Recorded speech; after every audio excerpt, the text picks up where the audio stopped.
Hello friends, आप सभी का हमारे यूट्यूब चैनल आईटीजे में स्वागत है। मैं हूं जयदीप और आज हम बात करने वाले हैं ऑडिट के ऊपर।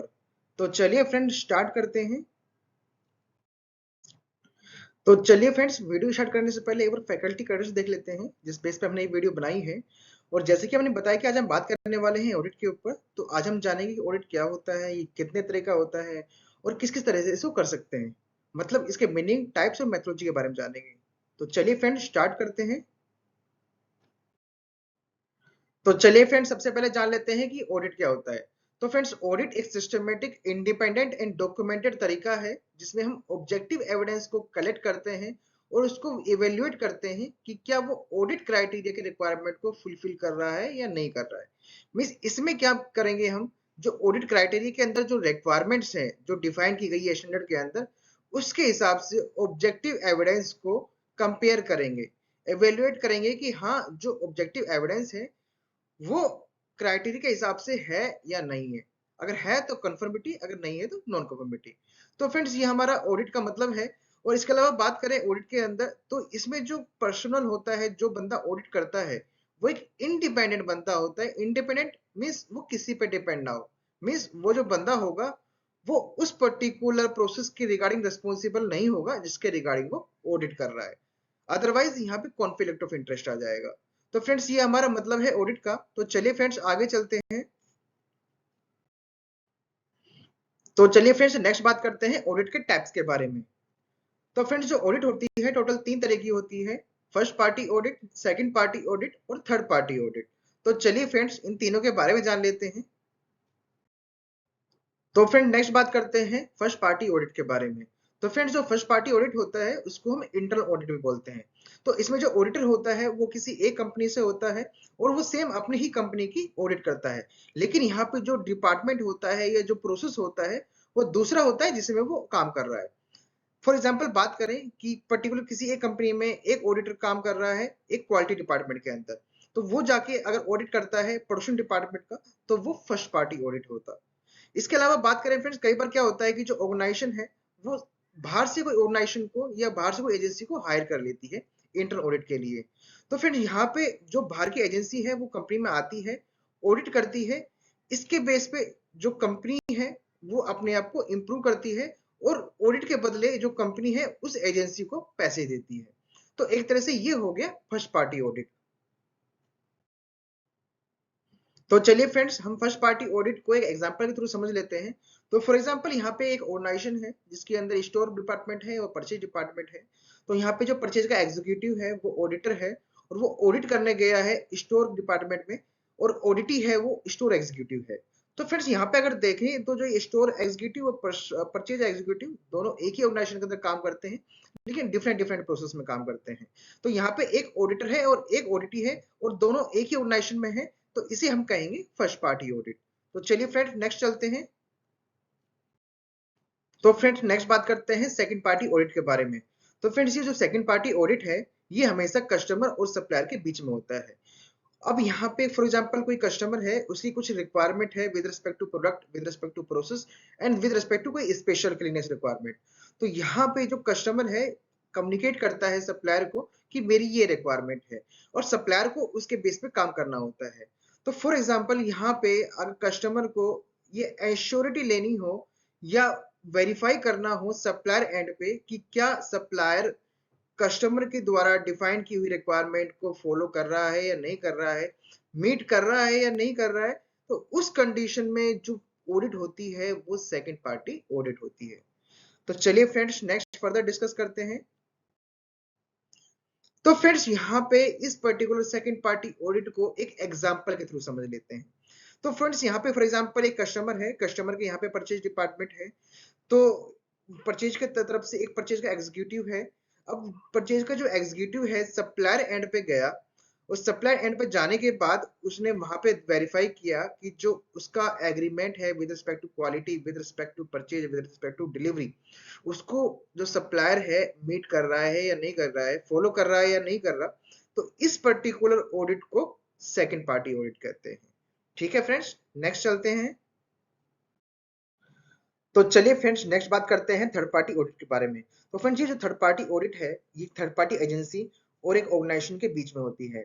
तो यहाँ पे जो थर्ड पार्टी एजेंसी है उसका जो ऑडिटर है या ऑडिटर की जो टीम है वो आती है ऑर्गेनाइजेशन के अंदर, वेरीफाई करती है कि क्या जो ऑर्गेनाइजेशन का क्वालिटी मैनेजमेंट सिस्टम है वो डिफाइंड स्टैंडर्ड को मीट कर रहा है या नहीं कर रहा है। फॉर एग्जांपल कोई ऑर्गेनाइजेशन है वो ये कहती है कि मेरा जो क्वालिटी मैनेजमेंट सिस्टम है वो IATF 16949 को मीट करती है या कंप्लाई करती है, तो जो सर्टिफिकेशन बॉडी की जो टीम है वहां आएगी यहाँ पे ऑडिट करने के लिए, वेरीफाई करेगी जो ऑडिटर की टीम है कि क्या ऑर्गेनाइजेशन का क्वालिटी मैनेजमेंट सिस्टम उस पर्टिकुलर ISO 9001 या IATF 16949 की रिक्वायरमेंट को पूरा कर रहा है या नहीं कर रहा है।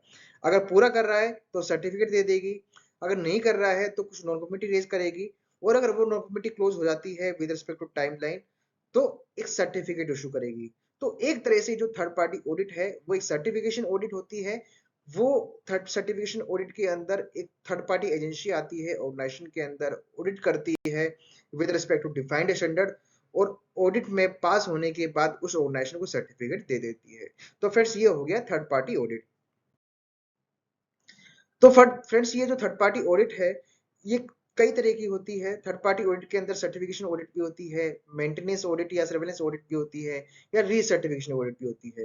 तो फ्रेंड्स जो सर्टिफिकेशन ऑडिट होती है वो एक इनिशियल स्टेज में होती है, उसके बाद एक सर्टिफिकेट इशू होता है, और अगर नॉर्मल कंडीशन होती है तो ये सर्टिफिकेट है 3 साल के लिए इशू होता है, और 3 साल के अंदर every half yearly based on जो ऑर्गेनाइजेशन ने डिफाइन किया हुआ है ऑडिट साइकिल उसके बेस पे सर्वेलेंस ऑडिट होती है, और 3 साल बाद री सर्टिफिकेशन ऑडिट हो जाती है। तो फ्रेंड्स ये थर्ड पार्टी ऑडिट है जिसके बारे में हम बात कर रहे हैं। तो फ्रेंड्स थर्ड पार्टी ऑडिट को अगर एक एग्जांपल के थ्रू समझें, तो फॉर एग्जांपल एक ऑर्गेनाइजेशन है जिसने अपना QMS को डिफाइन किया हुआ है, ओके, और एक थर्ड पार्टी एजेंसी है। थर्ड पार्टी एजेंसी में बात करें हमारे पास शुड भी है, DQS भी है, ब्यूरोटास भी है, TV रेनलैंड भी है। तो यहाँ से एक ऑडिटर टीम आएगी ऑडिट करने के लिए ऑर्गेनाइजेशन के अंदर, वेरीफाई करेगी या ऑडिट को करेगी कि जो ऑर्गेनाइजेशन का क्वालिटी मैनेजमेंट सिस्टम है वो IATF या ISO जो भी ऑर्गेनाइजेशन ने डिफाइन किया है उसको मीट कर रही है या नहीं कर रही है। अगर ऑर्गेनाइजेशन पास हो जाता है तो यहाँ पे ये जो CB है जिसे हम सर्टिफिकेशन बॉडी बोलते हैं वो एक सर्टिफिकेट इशू करेगी इस ऑर्गेनाइजेशन को कि यस ये जो ऑर्गेनाइजेशन का क्वालिटी मैनेजमेंट सिस्टम है वो कंप्लाई करता है डिफाइंड स्टैंडर्ड को, ओके। तो फ्रेंड्स ये हमारा थर्ड पार्टी ऑडिट है। नेक्स्ट बात करते हैं सर। तो चलिए फ्रेंड्स एक बार हम समराइज कर लेते हैं टाइप्स ऑफ ऑडिट को। तो फर्स्ट पार्टी ऑडिट के बारे में हमने डिस्कस किया। इस फर्स्ट पार्टी ऑडिट के अंदर ये जो ऑडिट है ये इंटरनल ऑडिट रहेगी, एक पर्टिकुलर ऑर्गेनाइजेशन के अंदर रहेगी। इसका जो ऑडिटर है जो ऑडिटी है वो एक ही ऑर्गेनाइजेशन के अंदर से रहेगा। लेकिन नेक्स्ट बात करें सेकंड पार्टी ऑडिट में, तो ये जो ऑडिट है सप्लायर और कस्टमर के बीच में होती है। इसके अंदर जो ऑडिटर है वो कस्टमर एंड से होता है, और जो ऑडिटी है वो सप्लायर एंड से रहता है। अब नेक्स्ट बात करें थर्ड पार्टी ऑडिट के बारे में, तो ये जो थर्ड पार्टी ऑडिट है ये सप्लाई और सर्टिफिकेशन बॉडी के बीच में रहता है, और यहाँ पे जो सर्टिफिकेशन बॉडी की तरफ से जो ऑडिटर है वो जाता है सप्लायर एंड पे या किसी ऑर्गेनाइजेशन के अंदर, वेरीफाई करता है उसके क्वालिटी मैनेजमेंट सिस्टम को, और अगर वो क्वालिटी मैनेजमेंट सिस्टम को वेरीफाई करने के बाद उसको अगर पास कर देता है तो एक सर्टिफिकेट भी इशू करता है। तो ये हो गया हमारा थर्ड पार्टी ऑडिट। तो चलिए फ्रेंड नेक्स्ट डिस्कस करते हैं। तो फ्रेंड नेक्स्ट बात करते हैं ऑडिट की मेथोडोलॉजी के बारे में कि कितने तरह का मेथड्स हैं जो हम ऑडिट के लिए फॉलो कर सकते हैं। तो फ्रेंड्स ये जो मेथोडोलॉजी है वो 4 तरह की है: on site audit, remote audit, human interaction audit और नो ह्यूमन इंटरेक्शन ऑडिट। तो चलिए फ्रेंड फर्दर डिस्कस करते हैं। तो चलिए सर सबसे पहले बात करते हैं ऑन साइट ऑडिट के बारे में। तो ये जो ऑन साइट ऑडिट होती है इसके अंदर जो ऑडिटर है फिजिकली जाता है ऑडिट लोकेशन के ऊपर, और वहां जाके इंफॉर्मेशन को गैदर करता है, इंफॉर्म्स को कलेक्ट करता है इंफॉर्मेशन को, जिससे कि वो जान सके कि क्या जो ऑडिट का स्कोप है या ऑडिट का जो क्राइटेरिया है वो मीट कर रहा है या नहीं कर रहा है। तो मीन्स ये जो ऑडिट है इसे हम ऑन साइट ऑडिट कहेंगे। लेकिन जो रिमोट ऑडिट होती है इसके अंदर जो ऑडिटर है वो फिजिकली ऑडिट लोकेशन पे नहीं जाता, लेकिन वो किसी वर्चुअल मीन से या किसी दूसरे मेथड से वो वहां की इंफॉर्मेशन को गैदर करता है। जैसे कि फॉर एग्जांपल बात करें कोविड के समय में बहुत सारी ऑडिट्स जो हैं वर्चुअल मोड में हुई, लाइक MS टीम पे या गूगल मीट पे। तो इसके थ्रू जो ऑडिट्स होती हैं इसे हम रिमोट ऑडिट कहते हैं। तो चलिए फ्रेंड्स नेक्स्ट मेथोडोलॉजी को जान लेते हैं जो है ह्यूमन इंटरेक्शन ऑडिट। तो फ्रेंड जैसे कि नाम से पता लग रहा है कि यहाँ पे जो ऑडिटर है इंटरेक्ट करता है किसी दूसरे ह्यूमन के साथ।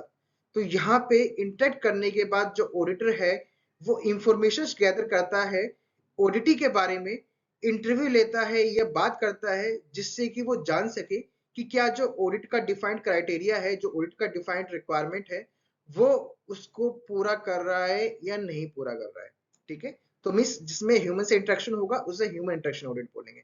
नेक्स्ट बात करें no human interaction audit. Means जैसे नाम से पता लग रहा है कि यहाँ पे जो ऑडिटर है वो ह्यूमन से इंटरेक्ट नहीं करेगा।